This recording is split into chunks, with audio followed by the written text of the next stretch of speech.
Welcome to Boxplay, guys. Before I talk about the Ricky Burns-Terence Crawford fight, I just want to briefly go through one or two of the fights that happened yesterday that caught my attention. And the first one concerns this very division, the lightweight division. Miguel Vazquez successfully defended his IBF lightweight title against Denis Shafikov by decision. And you know, it was interesting going into me because Shafikov was undefeated. He looked really good in his previous few fights, and you know, but Vazquez, extremely good fighter. Many would say the best lightweight in the world right now. Extremely mobile, brilliant movement. If you want to see how to use, or a boxer, an example of a boxer using the entire ring to his advantage, watch Vazquez. He's really excellent at it. What he does brilliantly is, he's an outside fighter, right? But what he does, he comes in with 1-2 punch combinations, doesn't overdo it, just comes in, gets 1 or 2 punches off and gets back out. And then if his opponent manages to initiate the punch in, he's able to spoil the work, so he will clinch and he will spoil it completely. And he really makes it difficult for his opponent to do absolutely anything in the fight. And Vazquez is definitely a guy, you know, if you're into pure boxing and you're into seeing a brilliant boxer on the world stage right now, Miguel Vazquez is definitely up there, in my opinion. And, you know, he is, you know, world lightweight champion, and quite rightfully. So hopefully you'll get some really big fights with other champions in the near future. As I'm talking about, you know, Ricky Burns and Terence Crawford going at it this coming weekend. So there was that fight, and then we had Darren Hamilton against Curtis Woodhouse for the British title, which Curtis Woodhouse got the nod. So he achieved his dream of becoming British champion, which he, I think he placed a bet on himself of something like 5,000 to 1 odds when he first moved from being a football player to a boxer. And you know, he's cashing in, and he's achieved his dream. Let me just explain. You know, it was a relatively close fight. I think the pundits at ringside which I kind of agree with, would have given it to Hamilton because he had better quality of punches, whereas Woodhouse threw a higher volume and looked more active, you know. And he was very much on the front foot, Woodhouse, quite a lot of it, you know, forcing the fight. Why I think this was the most acceptable outcome for all parties involved, really, was the fact that, you know, before the fight, Woodhouse was saying that he was going to retire win or lose. And he sounded quite convincing after the fight when he said he was going to bow out now on a high. So if you think about it, if he'd lost, he never would have achieved his dream. You know, this great underdog story never would have occurred. And Hamilton just would have won the fight and remained champion.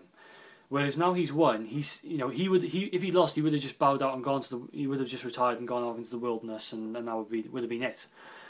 But now he's won, he's achieved his dream, the story's there, we witnessed it, and he's going to probably vacate that title now as he retires, and Hamilton can just fight again for it.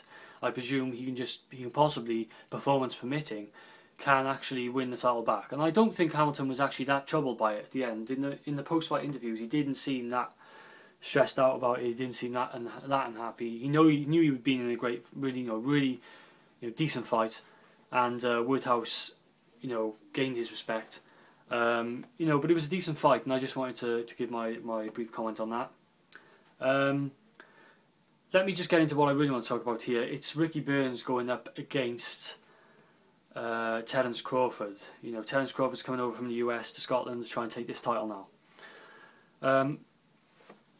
Okay, so in this fight, I think I'm going to pick Terence Crawford to win a decision. But by no means am I going to write Ricky Burns off. You know, I hear some comments saying, you know, quite disrespectful comments to Ricky Burns, dismissing him, saying, you know, Crawford's going to knock him out.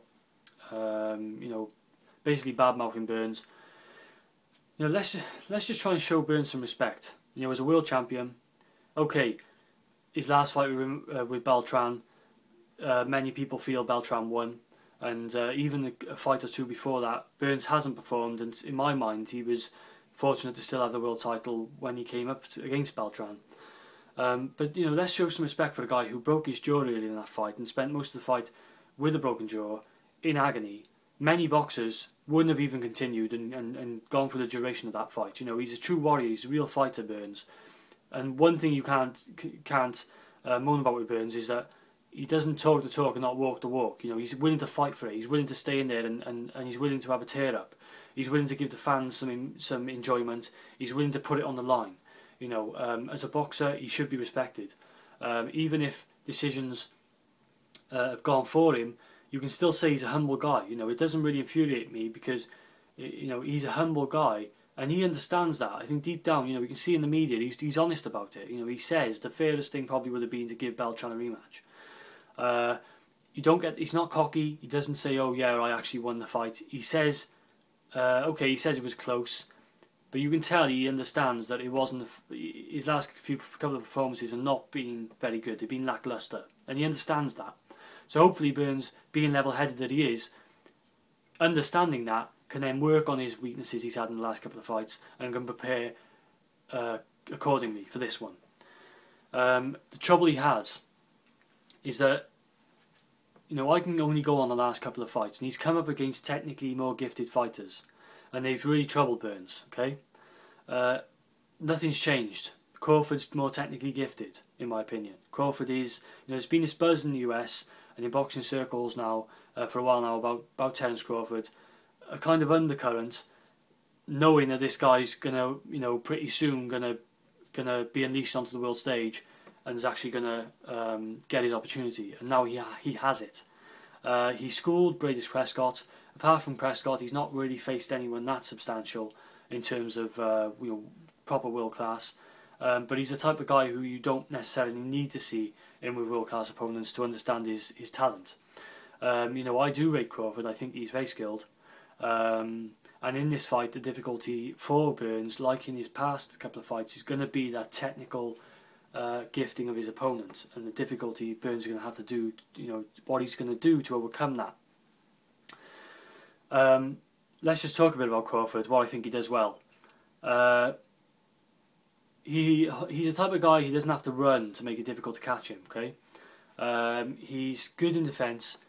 Whereas Vazquez is the type of guy who was on about earlier, he kind of runs around the ring and he uses very mobile on his feet, and he'll circle, he'll use the whole ring.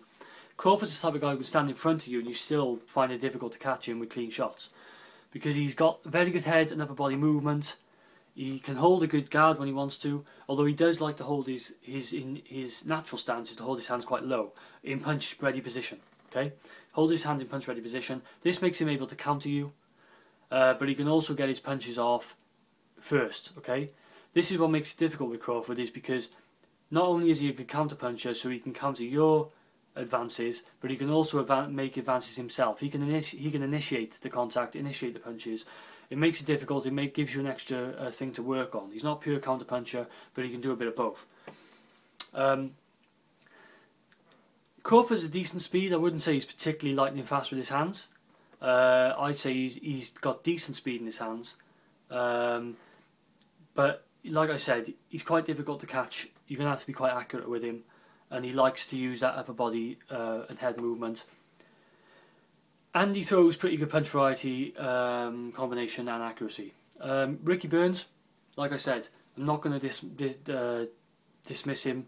I think this is a really good fight we have here on our hands. Burns is in his hometown. He's got the Scottish crowd behind him. He's going to be fired up.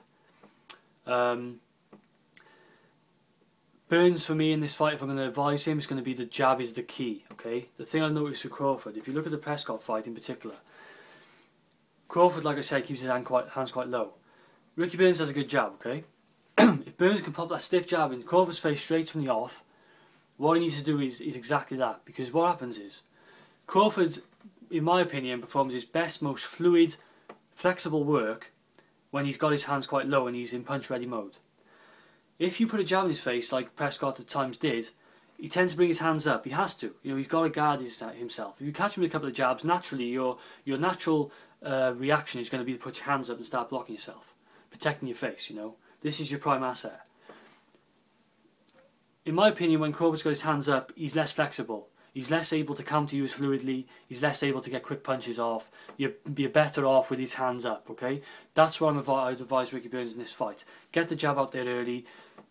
Come in with one or two punch combinations. Don't do anything silly. Don't start throwing, you know, a few combinations, trying to get too close and overdo it because the guy will counter you. 1 or 2 punch combination, set up with the jab. Take your time, be patient, suss the guy out, take your time. And I think that if Burns does that, he has every chance to get some success. Burns, no doubt, can fight. Okay, he's willing to tear it up. He's willing to be. He's tough. He's tough. He's not the type of guy you just blast out there and he'll just pussy out of the fight. You're gonna have to really hurt him to stop him. Okay. Here's another thing we have to throw in there. Obviously, is that Ricky Burns broke his jaw in his last fight, and has had a metal plate put in it. He's had to have it repaired.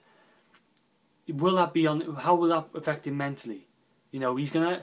Okay, he's probably had sparring, he's been training, but nothing compares to a real fight when you take that first punch on the jaw. How's that? What's gonna? How does that dynamic work? Is that gonna make Burns too cautious early in the fight? Is it going to make him afraid to open up? Is it going to reduce his punch output so that Crawford's able to get more punches off and able to get up on the scorecards? These are concerns I have for Burns in this fight. Burns for me, I can't tell really. I think he's the type of guy who he doesn't seem the type of guy who would really not throw punches and not put himself on the line. He's a warrior. But I think that is something that we have to consider when we're looking at this fight, and that may be a disadvantage going into the fight in that he's broken his jaw in the previous fight. That could play on your mind, the mental side of things. Crawford, coming of age now, around 26 years of age, he's looking for the spotlight, he's determined, he's going to be hungry, he's definitely going to want to take this title. I think, Burns has said it himself, he's the underdog going in this fight, but he's not to be dismissed. I tell you what, if Crawford underestimates Burns, he's going to get his ass handed to him. He's going to lose. You can't underestimate Ricky Burns because he will cause the upset. And it's not like Burns. Burns is still a world champion. We've seen him perform on the world stage. What he has to do is perform at his best in this fight because he's up against a real world-class opponent here who could take this title and defend it numerous occasions and have a successful reign. If Burns beats Crawford, massive props to him I'm going to give. And if Crawford beats Burns, big props to him. He will, go on and we'll see what he's really made of further down the line. I just think Crawford takes this by decision. There's a chance that he hurts Burns, a chance that he stops Burns, because Crawford does have some heavy-handedness. And he's proved in the past that he can hurt guys, particularly when he backs you up. And I think that Ricky Burns needs to hold the centre of the ring as well in this fight. He doesn't want Crawford to start getting up against the ropes and throwing body punches. That's when he starts hurting you because he goes to the bottom and then up top. He likes to throw in the uppercut up there and hurt you. Burns doesn't want to end up on the ropes like that. He needs to try and hold the centre of the ring as long as possible. I think both of these guys are kind of mid-range. They're not really like back foot, front foot, either type fighter. They kind of neutral, so I'm expecting maybe at the start this will be fought in the centre of the ring. But it's a very interesting fight, and it's a world-class fight in my opinion, and I think Crawford wins the title unless Burns fights at his very best and pulls something off. I just think I can only go on the last couple of fights where I've seen Burns has been real lacklustre. He's not been as good as I expected, and he's really struggled against technically gifted opponents who are difficult to hit. And I think Crawford is just that. He's kind of like that in that mould, technically gifted and quite difficult to catch. So, in my opinion, maybe a step too far for Burns now. But let's see how he gets on. Let me know what you guys think. If you think Burns wins the fight, how do you think he wins it and why? And let me know what you think. Thanks for watching.